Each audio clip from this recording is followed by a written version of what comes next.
இந்த ஒரு பையனுக்கு ஒரு வித்தியாசமான பூச்சி அவன் கழுத்தில் கடிச்சிடுது. கொஞ்ச நேரத்திலேயே அவன் உடம்பு ஃபுல்லாக மாற்றமாகுது. அடுத்தது அவன் கை கொள்ளலாம்னு நினைக்கும் போது அவன் கையில் வித்தியாசமான இருக்குது. இதை பார்த்தவன் அவன் கை கழுவ அந்த வாஷ் பேஷனை தொடுறான். அந்த வாஷ் பேஷன்லேருந்து அவன் கையை எடுக்க முடியல. இதை பார்த்து பயந்தவன் அந்த வாஷ் பேஷன்லேருந்து கை பட்டுன்னு எடுக்கிறான். அந்த நேரத்தில் பக்கத்தில் இருக்கவன் மேலே பட்டுருது. அதனால அவன் அடிக்கலான்னு ட்ரை பண்ணுறான். ஆனால் அவன் அடிக்கிற மூலையிலேருந்து அழகாக அவனால் தப்பிக்க முடியுது. இந்த சைடு அடிக்க பார்த்தா அவன் அழகாக தப்பிச்சிடுறான். அடுத்து ஸ்கூல் ஃபைட்லாம் முடிஞ்சிட்டு போயிருக்கு. அடுத்த ரோட்டில் நடந்து போகிறான். அங்கே ஒரு முட்டு சந்து பார்க்குறான். இது மேலே நம்மளால் ஏற முடியுமா அப்படின்னு நினைக்கிறான். அடுத்து இது மேலே ஏற ட்ரை பண்ணுறான். பார்த்தா அவனால் அழகாகவே இது மேலே ஏற முடியுது. அடுத்து இங்கேயே உட்காந்து நல்லா டான்ஸ்லாம் ஆடிட்டு இருக்கான். எனக்கு சூப்பர் பவர் கிடச்சிருச்சு, எனக்கு சூப்பர் பவர் கிடச்சிருச்சுன்னு.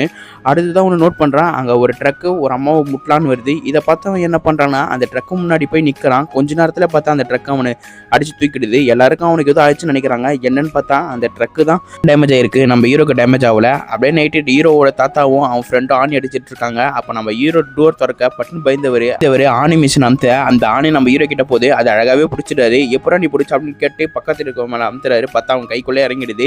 அடுத்து நம்ம ஹீரோ காலிலேருந்து மொத்த விஷயத்தையும் சொல்றாரு நடந்ததுலாம். ஆனால் அவன் தாத்தா நம்புற மாதிரி தெரியல.